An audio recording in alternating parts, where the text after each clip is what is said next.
তো হলদি এখন অনেকটাই বেটার ফিল করছে। আমি ওর প্রত্যেকটা স্টেপই দেখাচ্ছি তোমাদের, দেখো কিভাবে ও রিকভার করে করে উঠছে। আর কুলফিও সমানে ওর মার কাছে আসছে। আর সব থেকে বড় কথা হচ্ছে কুলফি তো মা, ও তো আছেই, এছাড়া আমার অন্য যে বাচ্চারা আলু, ইডলি, ওরাও কনস্ট্যান্ট ওখানে আসছে। ওরা সবাই বুঝতে পারছে যে ওর শরীর খারাপ, ওর সাথে একটা কিছু হয়েছে, তো সবাই এখানে আসছে। আর হলদি আগের থেকে অনেকটা বেটার ফিল করছে, যেটা ওর মানে রিকভারির সব থেকে গুড সাইন, যেটা হচ্ছে ও মুভ করছে। তারপরে ও দেখো তোমরা নিজেকে গ্রুম করছে। আমি তো আগেও অনেক বেড়ালে নিউটার করিয়েছি, তো অত টেনশান ছিল না, কিন্তু হলদিকে নিয়ে একটু বেশি টেনশান, কারণ হচ্ছে হলদির এজটা অনেকটা বেশি হয়ে গেছে আর ওর একটু হিমোগ্লোবিনটাও কম ছিল।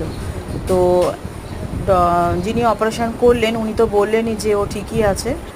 আর এখানে এখনও মানে একটু মানে ড্রাউজিনেসের মধ্যে রয়েছে, যেহেতু অ্যানাস্থেশিয়া হয়েছিল। বাট ওর অ্যানাস্থেশিয়াও খুব তাড়াতাড়ি হয়ে গেছে, ইঞ্জেকশন দেওয়ার সাথে সাথেই ও অজ্ঞান হয়ে গেছিলো। আর তারপরে অ্যানাস্থেশিয়া করার ওর আধা ঘন্টার মধ্যেই ওর প্রপার জ্ঞান এসে গেছে। এখন ওর একটু ড্রাউজিনেসের মধ্যে রয়েছে, কিন্তু ও নিজেকে গ্রুম করছে। ইভেন ওর মানে টয়লেট পেয়েছিল, সেই টয়লেটটাও মানে করার জন্য বেরোতে চাইছিল। সেটা আমি বুঝি, কারণ আমি মানে সেই 10টাতে ওর 9:30 এরকম অপারেশন শেষ হয়েছে, তারপরে আমি ও ঘুমোচ্ছিল বলে একটু, তারপরে আমি 10টা 10:15 থেকে মানে পুরো এখানেই রয়েছি, ওর কাছেই রয়েছি, পুরোটা অবজারভেশনে রাখতে হচ্ছে ওকে। আর কারণ বারবারই বলছি যে ওকে নিয়ে আমার ভীষণ টেনশন ছিল, যে থ্যাঙ্ক গড যাক ও অনেকটাই রিকভার করে উঠেছে।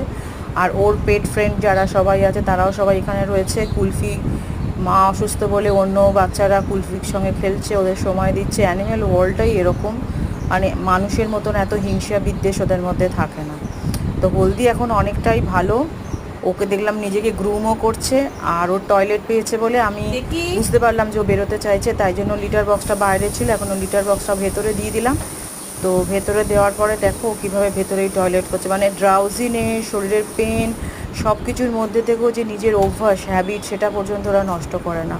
মানে এই জন্যেই আমার মানে মানে এদের এত ভালো লাগে যে এদের যদি একটু ট্রেনিং করতে পারি।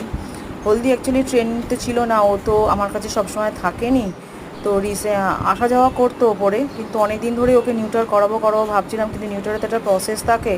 ওকে আটকালাম, এই বাচ্চাটা হওয়ার পরে 1 মাস ধরে ওর পুরো ট্রিটমেন্টে রেখেছিলাম, ডাক্তার দেখিয়ে ব্লাড টেস্ট করে সমস্ত মাল্টিভিটামিন বা ওর একটু কোল্ড কাফ হয়েছিল তার অ্যান্টিবায়োটিক সব খাইয়ে যখন বুঝলাম যে হ্যাঁ ও হেলথ ওয়াইজ একদম ঠিক আছে, তখনই ডিসিশান নিলাম। আর বাচ্চাটারও প্রায় 90 দিনের মতন বয়স হয়ে গেছে, ও একটু খাবার খেতে শিখেছে, তাই এই সিদ্ধান্তটা নিয়ে আজকের আমি ফাইনালি ওর নিউটারটা করিয়েই ফেললাম। আর তোমাদের সবারকে রিকোয়েস্ট করেছিলাম যে প্রে করতে, তো সবাইকেই থ্যাঙ্কস যে ও ভালো আছে।